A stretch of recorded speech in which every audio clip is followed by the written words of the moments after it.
Welcome to the REI Diamonds Show with Dan Breslin, your source for real estate investment jewels of wisdom.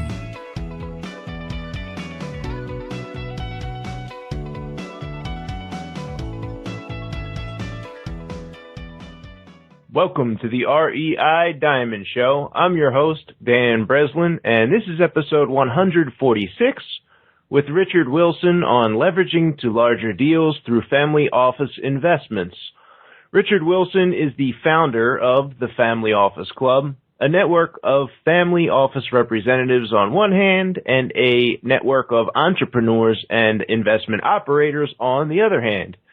Family offices are organizations set up by wealthy families to manage their own wealth. They make investments in the real estate space in addition to their publicly traded equity portfolios and are always looking for qualified operators to run those investments. The size of family office investments range anywhere from a few $100,000 up to tens or even hundreds of millions of dollars. On today's episode, Richard and I discuss preparing yourself to attract investments from family offices, in addition to a few examples of recently closed investments. Let's get to it. All right, Richard, welcome to the REI Diamond Show. How are you doing today? Great. How are you? Doing well. So I am in Chicago recording. We actually had pretty nice weather here for November, December. It's usually a little bit colder than it is this week, but whereabouts are you recording from, and how is your day there looking so far? Yeah, I'm in Key Biscayne, Dan. I'm just about 10 minutes from downtown Miami, and like usual, it's about 80 degrees here, so can't complain about the weather. I know how Chicago can get. It was negative 30 degrees when we hosted an event there in February earlier this year, so I hope you guys don't get that low again this year. Yeah, it probably will. I live right on the lake. I can look out the window and I see the lake freeze over completely when it gets cold like that, which is really cool to look at, but it's cold out there when that happens. So, yeah. Cool. So Richard, for listeners who don't know about Family Office Club and who Richard Wilson is, why don't you give a backstory, Reader's Digest version about maybe how you got into the business and what your business looks like today? Sure, I'll give the real quick version, and then you can always ask me questions about anything you think your listeners actually care to hear more about. So I was raising capital, figured out institutional investors were too big, and high net worth investors were too small and not accredited sometimes.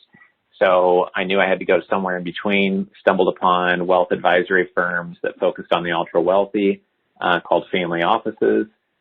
Figured out I should only be raising capital from them. But when I decided to do that, I found that was almost impossible because there weren't many that had websites back in 2007. There were no trail guides or experts, very few books on the industry at all. So I just started posting online what I was learning. And since no one else was doing so, I got 100 hits a day, 1,000 hits a day, got on the front page of the Boston Globe. I bought familyoffices.com over a decade ago, spoke 100 times in 14 countries at different conferences, and started hosting our own conferences. And, fast forward a decade, and we've hosted 130 live events and published 4 books on the industry and put out a lot of video and media content. And we're really a media company in the center of it all with our live events and videos, YouTube, etc.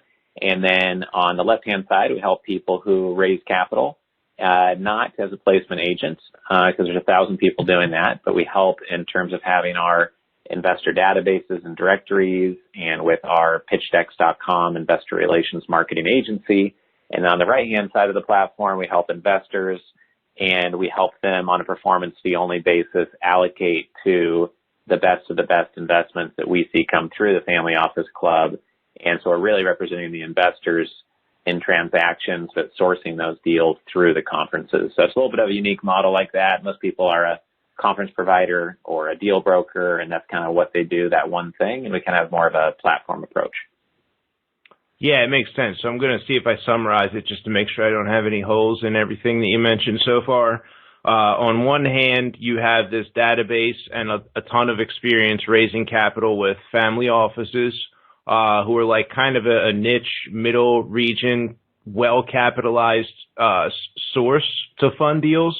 And so you're adding value to that constituency by hosting the conferences for people who are potentially generating deals and want to utilize the capital of the family offices, and you're adding value to that constituency as well because you're kind of being able to like match make, and you're also able to, I guess, filter some of these deals, and I'm sure you've seen a ton of them, so you're having a pretty decent success rate with placing and making the connection between family office and certain operators in the marketplace.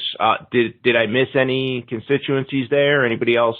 No, that's right. That's right. Okay. Yeah, some people hear all that and they're like, oh, how confusing. I don't really get it. What business are you really in? But the other way to look at it is we are more valuable to investors because we have 6,500 people coming through our events each year. So we see a ton of deal flow, a ton of ideas, 200 family offices speak at our events. That makes us smarter and more well-connected for our investors, but also are more valuable to the people raising capital because we're texting, emailing, and calling these ultra-wealthy investors every day about their investments. Mm-hmm. So it serves both sides that we do both. I know we're not a common business model, but it's been working out well. No, it's interesting. And I had a friend years ago, 2006, 2007. It's when I first started flipping houses.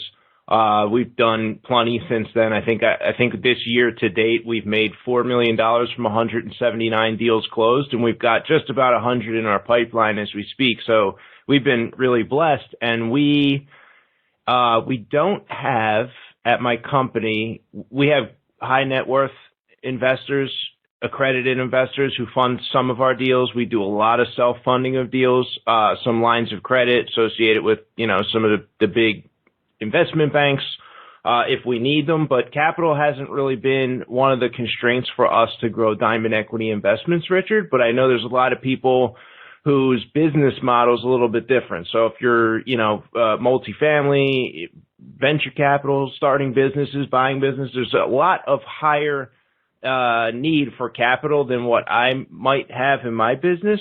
And I think that for those kind of investors who are focused on that and who are needing someone like yourself, I'm just going to go out on a limb here.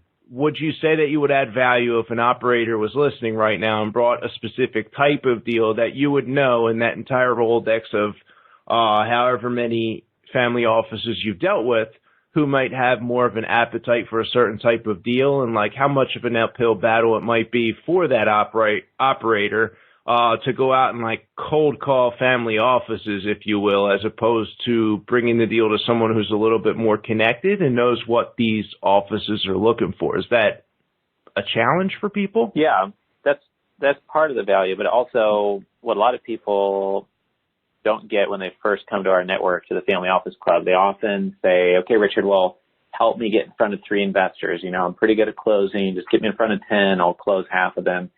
And it kind of misses the point a little bit. It's like going to somebody who's a master fisherman of a certain type of fish and saying, hey, can you get me 2 fish of this type? Can you get me 2 salmon?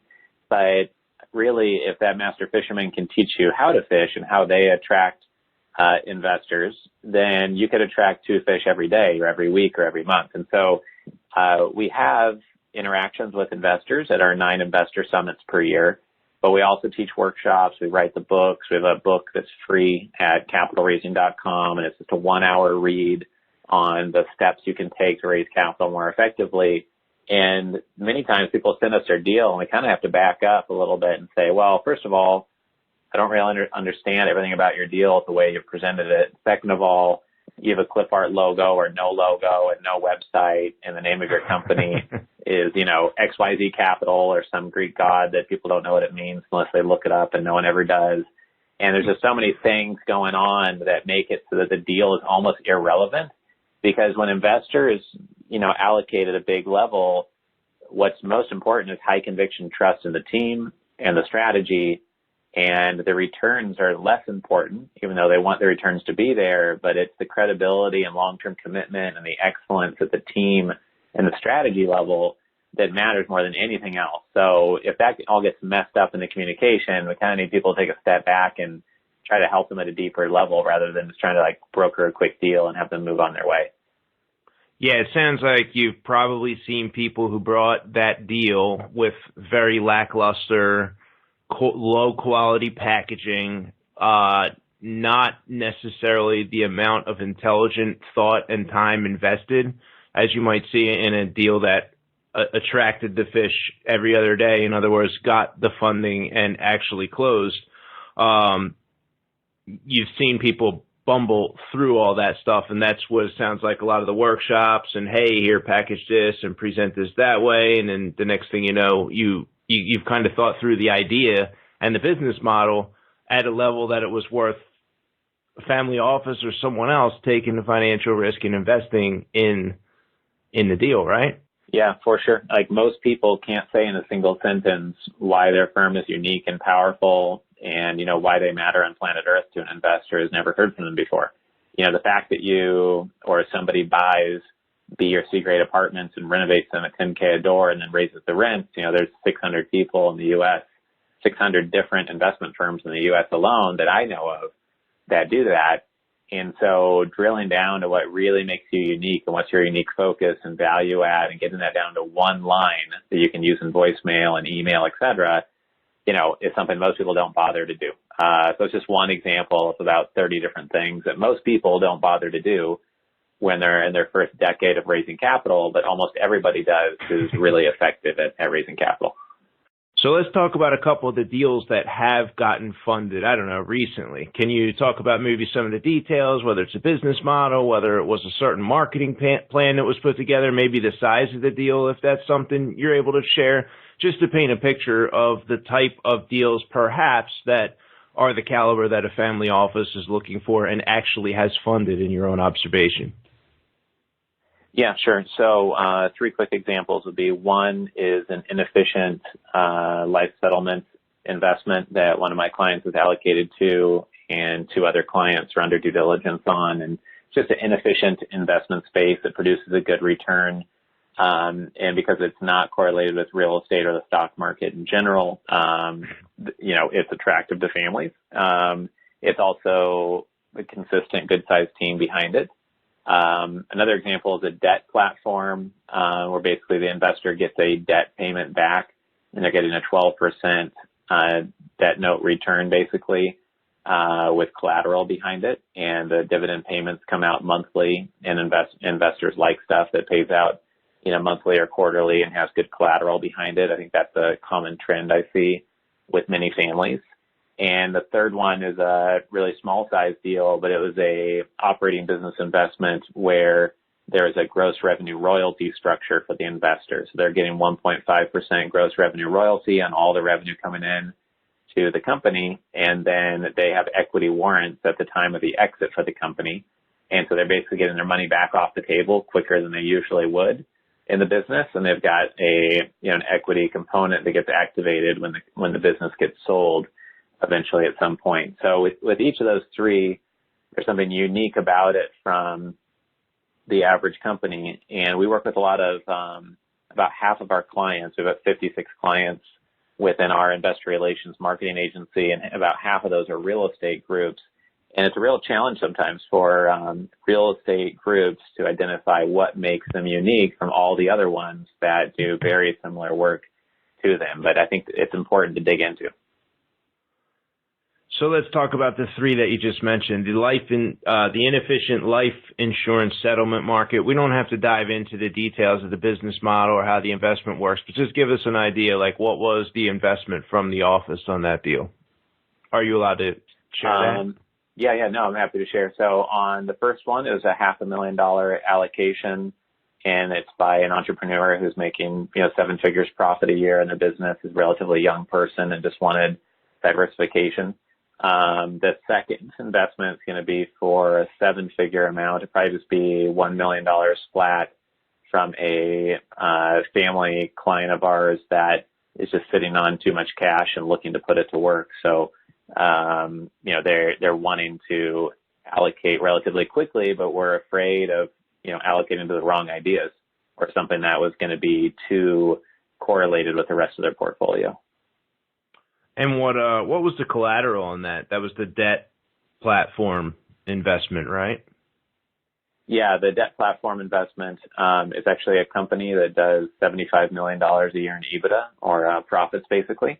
And what they've been doing is just paying out these debt payments, these income payments to investors every month, and they've never missed a month in doing so. And whenever we hear something that no one else has said they're doing after, running our platform for 12 years, and it seems highly aligned with investors or different but unique in a way where we know investors have requested things like that, then that stands out to us. And I think that's one of the most important points when people are trying to figure out what to offer to investors. And they want to invest in things that are anomalies. They don't want to invest in something that looks average.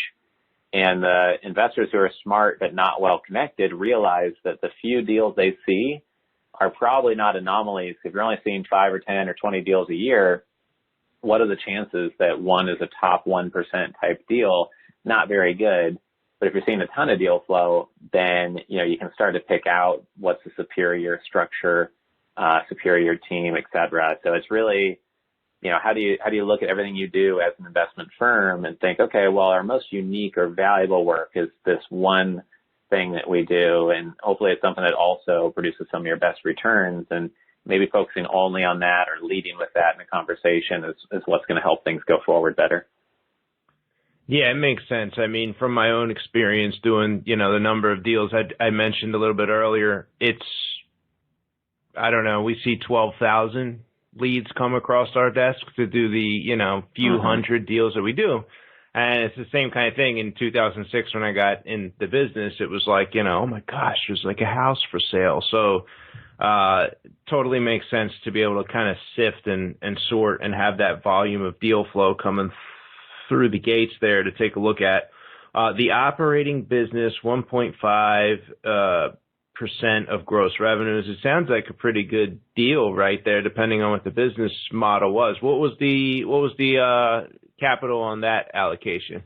Just out of curiosity. That allocation was the smallest one that we have done with one of our investors. That this operating business is just doing a $300,000 round, and this investor took half of it. So they invested $150,000 of the $300,000, and that wire transfer just went through a couple of days ago. And so I would say that's probably the smallest that most of these family offices go is $100,000. And even this family who allocated that $150,000, they're really trying to do $250,000 and $500,000 per investment. It was just in this case they wanted to only be taking half the round and not the whole round, just to diversify a bit more. And in your experience, since the same 2006-07, you were raising capital before. Maybe it would help to share what was the capital raises that you were doing. Were they real estate related or like brokering of capital that led you into the business? And then I'll have a follow-up question to that.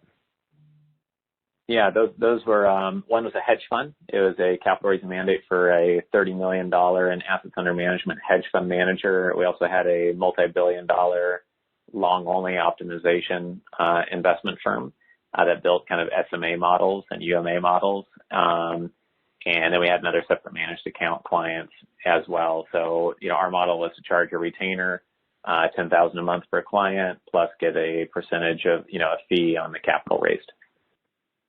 So in all of that experience, what have been the average size of deals that people would present? Maybe not across the board with all the experience, but to the family offices that you're servicing currently, what's the average size of the deal? Is it in that 250 to 500 range? Are you talking total capital raise of, $7 million using $5 million in debt from regular banks and $2 million in capital from the family offices? What do the debt structures look like to qualify? Yeah, make it worth their time? Many times their goal is to be allocating $500,000 or $1 million as a bare minimum.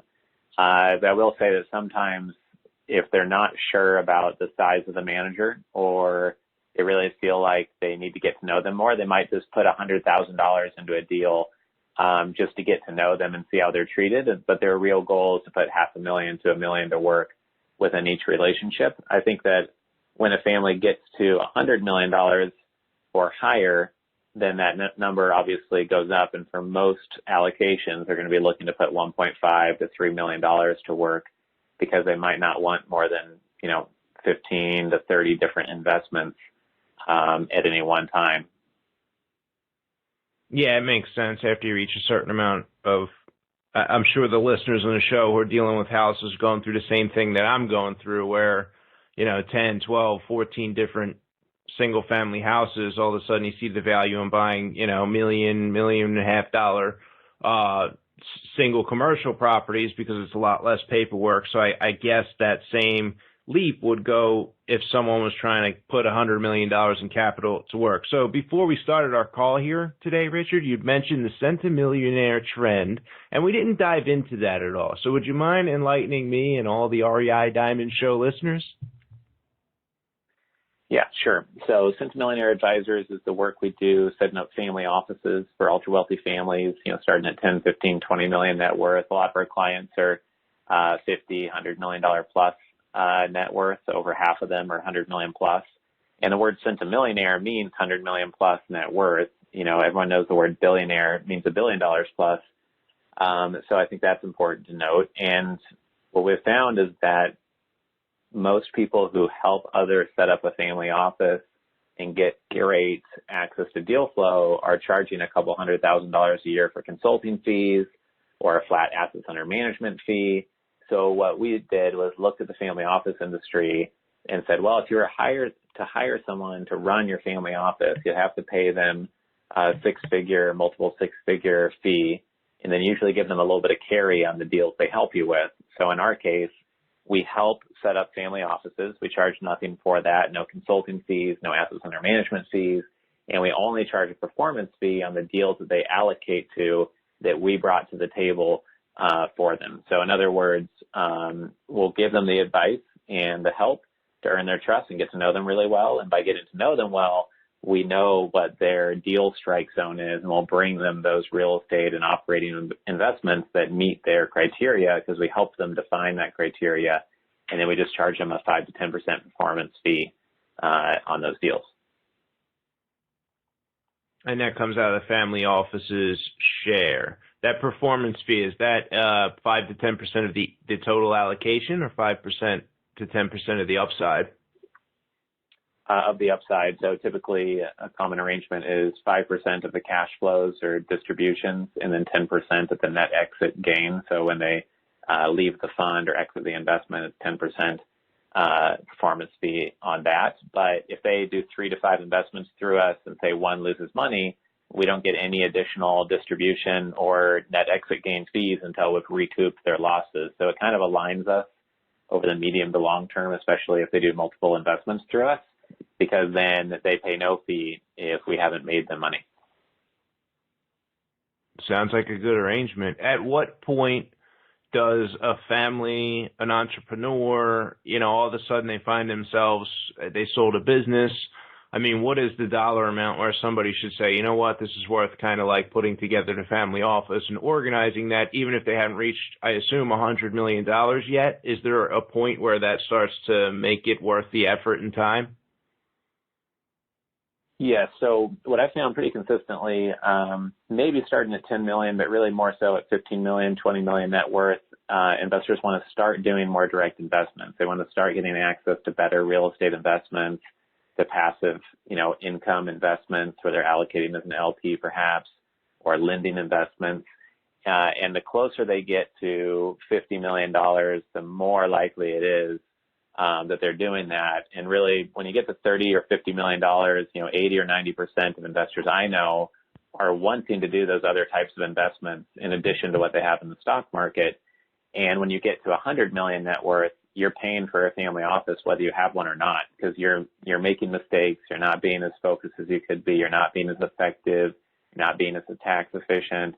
So you're really paying for one and just not getting the benefits of it if you're worth $100 million or anywhere close to that and you don't have family office level solutions in place. Maybe you could help me define it. I'm taking these notes and asking these questions, and I realize, okay, what exactly is a family office? Is it just an office and you got a handful of people there? Are there, people like yourself who are setting up? I mean, what does it look like once a person has set up, or a family has actually set up one of these offices? Sure. Yeah. So sometimes a lean version of it would be just 2 to 4 employees. Sometimes just 1 to 3 employees who are running a single family office They can have a dozen or even up to 100 employees, but it changes drastically if they have an operating business and they really have a powerful CFO in that operating business who's helping them acquire assets. Then a lot of the employees who would be inside of a family office kind of set up team are really being pushed down inside of the operating business. So I think that's important to know. Also, there's something called a multifamily office, which is managing wealth for many different families that are ultra wealthy. It could be 5, 10, 30 different families plus. And the last term that people should know is the virtual family office. So about half of all family offices don't have a formal office place, don't have a formal investment committee. They have one person or one part-time person that's helping manage all of the affairs.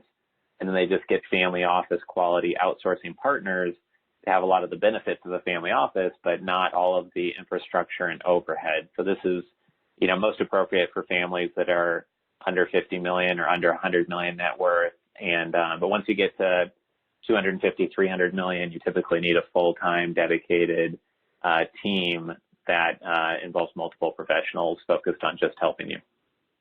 And that's something that you were talking about when you set up the family office for somebody? These are the professionals that you've already vetted. This is your team. I mean, what does that structure look like?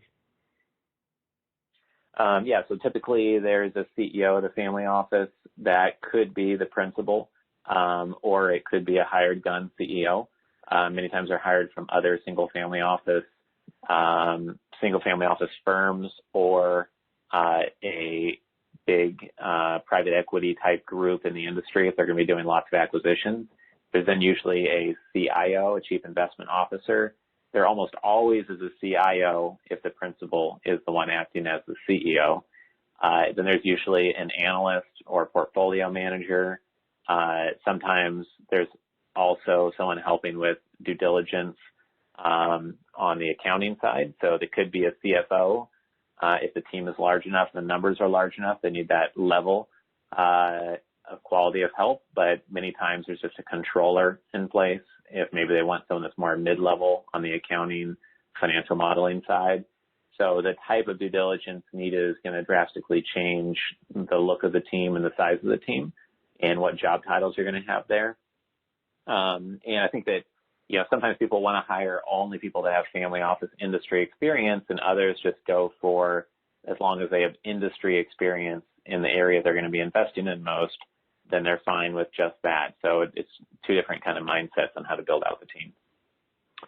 Are these typically like a life event driven, creating the family office, or is it, what's the avatar client? Are we talking about the principal has created a business, maybe they're at it 20, 25 years, they're making a lot of cash, or is it typically, the sale of a business then triggers the family office creation to administer and invest the wealth from that recent sale, or some combination thereof, or generational wealth, or, what's the background a little bit? Sure. There's three types of clients that we've been serving. So the first type that's most common is that they've sold to private equity or they've sold their business completely and they've had a massive liquidity event. Like one of my clients sold his company for $1 billion and he's worth $300 million. Another client sold his business for $340 million and he owned 100% of it. Another one that's smaller sold their business for, $20 million. So it's sudden increase in wealth. I then have a couple another type of client that's a heavy 7-figure earner. So, two examples is one that's earning $4.5 million a year, another's earning $9 million a year. They're both sitting on a lot of cash and they're anxious about that and they know they should be smarter and they're just busy running their business. So they've neglected doing anything with their capital. And that's why they reach out trying to figure out what they should be doing and how to set up a family office. And then the third type is really maybe not at that big of a level. They're not making $9 million a year, perhaps, and maybe they didn't sell a business for $100 million. But we've been working with more medical professionals and doctors and surgeons specifically, and we've had enough traction there that we've actually set up a portal and like a little sub community within the family office club for surgeons to connect with each other. And these are individuals that might be a W-2 employee making $1.2 or $1.6 million a year. They may not own their own surgical practice yet, or they may. And when they do, they earn even more. But those are steady earners who are very busy working, and they need family office level help, but they're not at the 50 or the $100 million level. And I think that many times people in the family office industry say, oh, well, every family office is different. And I don't really think that's true or helpful. If you are a first generation family who's sold your manufacturing business for over $100 million, you have a lot in common with other families like that. And if you are a cosmetic surgeon making $1.5 million a year in Texas and you do not own your own practice, you have a lot in common with other people who are in that similar situation. So I think it's just a matter of, finding those commonalities and the best practices and the models of what's going to help certain classes and types of family offices best. Yeah, that's interesting. I mean, you mentioned the $4.5-9 million a year earner focusing on running their business. I just look at my own past, and it's like I probably distracted myself a little bit as we were scaling by trying to invest the money as it comes in, for that same reason that they're in a much better position to have the cash have piled up already, and then oh gosh, I better responsibly put this somewhere so that I am at least beating inflation, and ideally this is actually growing the capital. But I think there's something to be said for intense focus on the main business, the main cash generation machine, that I think a lot of real estate investors can take a lesson from, that red hot, pointed, laser focused running of the business, as opposed to, the first time any amount of capital comes in, all of a sudden now we've taken off our entrepreneur hat and we're running around trying to invest that capital. So I digress. At what point in dollar amount ready to invest would it make sense for a family office to maybe create their own private bank? If that would make sense, is that an option for some families? Yeah, I mean, some act like a bank to real estate, like a hard money lender type investor. I've got a client who's done 150 hard money loans, for example, and they love real estate backed lending opportunities, and they like to see stuff at a 60% LTV, and they'll do small deals. I was on a call with one group. They buy houses in Indiana for $25,000 and renovate them for $25,000. And, I didn't know there was houses in America for sale for $25,000 except for in Detroit, but they'll do things that low all the way up to, a couple $1 million piece of real estate that's commercial, that they could underwrite appropriately. So I think that in that way, they're acting a little bit like a bank in terms of, conducting, loan underwriting, work. But, I have other clients that have bought banks before. So I think that's another way to approach it, but most of them don't call their internal investments, a bank. The only other mention I see of that is for managing the next generational wealth transfer. They could create a family bank, which would be an informal bank with some rules around it so that the next generation only gets money for education, their first house, a medical emergency, and then they only get additional capital if they want to buy a business or start a business that is approved by the elders in the family. And that's how they get to inherit money, by adding value to society and having a fulfilling, challenging environment where you're learning how to grow a business, and that instills entrepreneurism into the next generation instead of cocaine and laziness, potentially by just giving your kids $10 million when they turn 18 and say, have fun in Monaco, good luck, right? So I think that it depends on what values the family wants to put forward. But those are the different types of bank type situations I've had come up with my clients. Yeah, I mean, that brings up an entirely different tangent I'm sure we could talk about for hours, but wow, the burden of or responsibility or opportunity, depending on, who's viewing that event.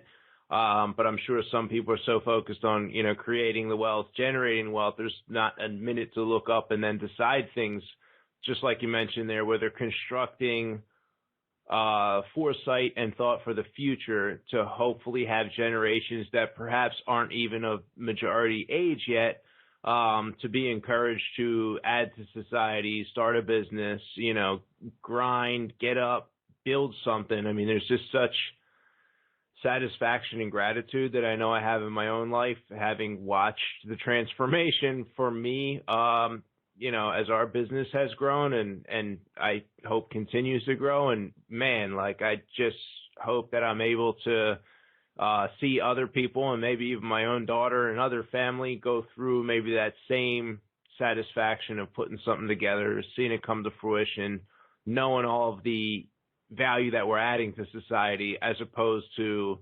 inheriting the money and heading to Monaco and all the other stuff you mentioned there. Are there any questions? Because this entire topic here, it's way outside my own depth, Richard. I appreciate you taking the time to have the conversation here with me. Since capital hasn't been a restrictor for me, this is not something I've had to dedicate a lot of time to, but I know that in real estate, in larger scale real estate deals, there's a lot greater need for capital than we have here. Two things. One, if you could just kind of give me and it doesn't have to be exact. This is not the census. I'm not the U.S. Census Bureau, but hey, I've seen 30% of these deals are real estate deals. I've seen, 10% of this kind. Are there percentages or a majority of a certain type of deal that you see coming through and getting funded, at least in your own experience? Yeah, I do. I mean, I've seen that deals that people can understand and get done, and deals where there's a trust built because they're either local to the asset, they've already invested in that industry before, or it's an industry where they work in it all day long, or they've known the team for a very long time. Those are the types of deals that get done. If they can't understand the investment process or how the industry works, you're in trouble. That means they have to really trust the team a lot, or be local to the deals. They can go to it several times and meet in person a lot, etc. And the more you can have these elements in place, the better things go. So if you're raising capital for a commercial real estate deal and you can do so by going to commercial real estate brokers or investors who invest in commercial real estate all the time, yet still can meet their higher hurdle of what's a unique, valuable deal that's unique, but they can still understand it and it's unique value, but it doesn't confuse them, then that's kind of the magic where you can get a deal done relatively quickly. Versus if you imagine going to raise capital from people that don't know you and you're raising capital from investors in Singapore for a deal in San Diego, and you're raising capital from biotech healthcare investors, and it's a real estate deal, and it's not an easy to understand type of real estate deal. It's like a data warehouse or some sort of industrial real estate that people might not be as familiar with as self-storage or multifamily, then it's a real uphill battle. And it can be a waste of everyone's time to go into such meetings. So, the more you can get, higher up those trust curves going into the meetings, the better things go for you if you're raising capital. Would you say that the split is 50% real estate related, 50% business and other related? Well, it's a good question. So basically, I see what you're meaning now with the question. So basically, an average ultra-wealthy family that I work with is going to put a certain percentage into the stock market with their traditional wealth manager or multifamily office, and that percentage could be anywhere from 30 to 60% of their net worth, on average. It just depends on the family's needs and risk and income needs. And if we take that percentage to the side and we say, okay, well, that's their wealth management diversification allocation. If we put that to the side and we look at the remaining balance of their capital, then typically about half and a little bit more than half typically of that remaining balance would go into cash flowing real estate, and the remaining balance of their portfolio would go into operating businesses. So overall, when we surveyed 180 family offices, we found that 78% of them had a strategic allocation to real estate, and when they did, they would allocate around 28% of their portfolio to real estate investments. So it's going to be different based on different families and where we are in the economic cycle, but those are some of the high-level numbers. Yeah, I think that's helpful and instructive. I mean, that's almost what my own allocation is in percentages.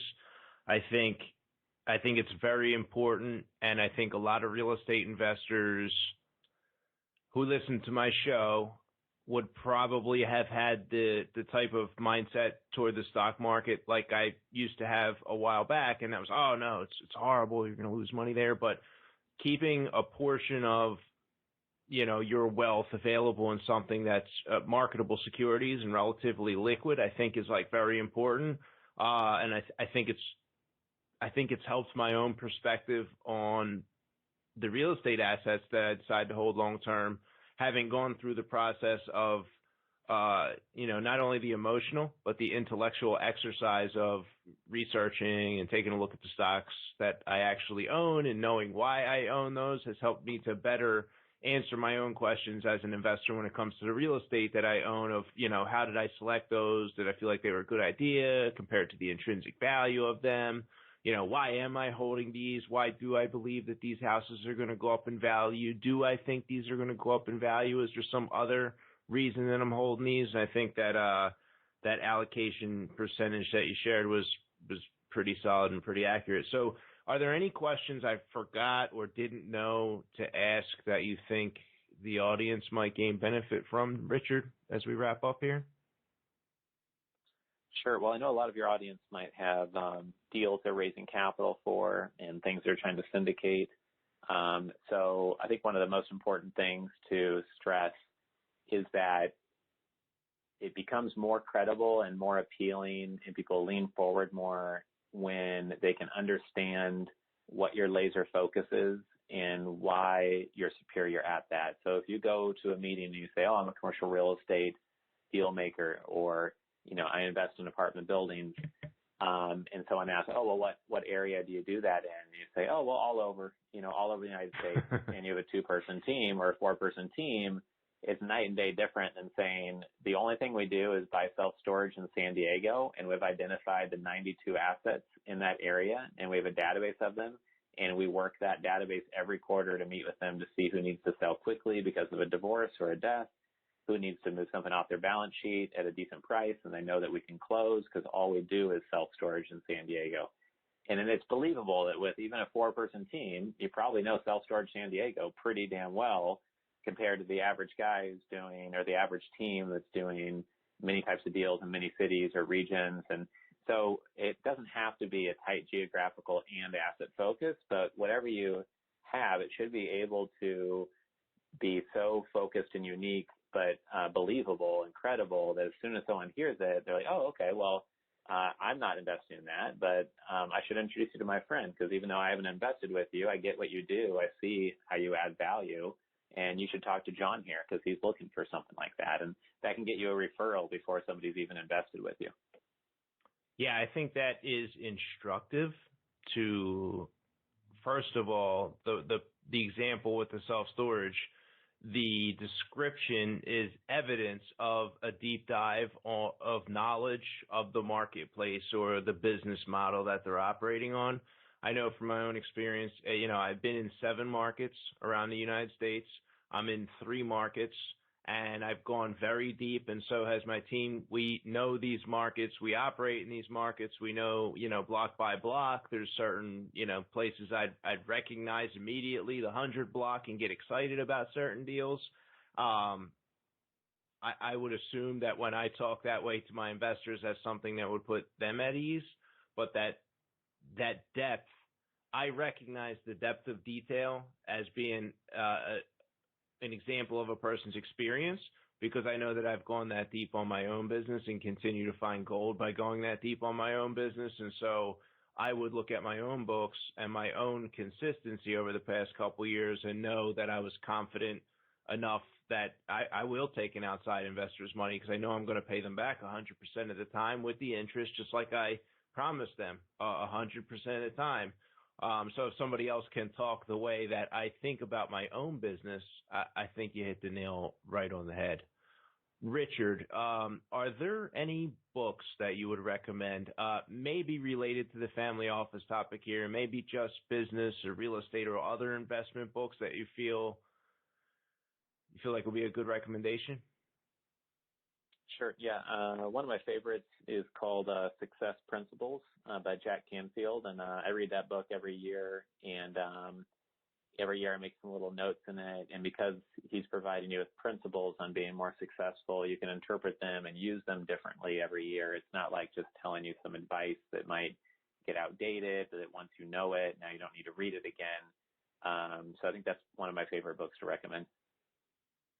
Nice. And if you could go back, 2006, 2007, there's no information on the internet about family office investments and the type of capital raising that you've been doing. But if you could go back, it's 2019 now, so like 10, 12 years, and you could share with yourself the crown jewel of wisdom, what would that be?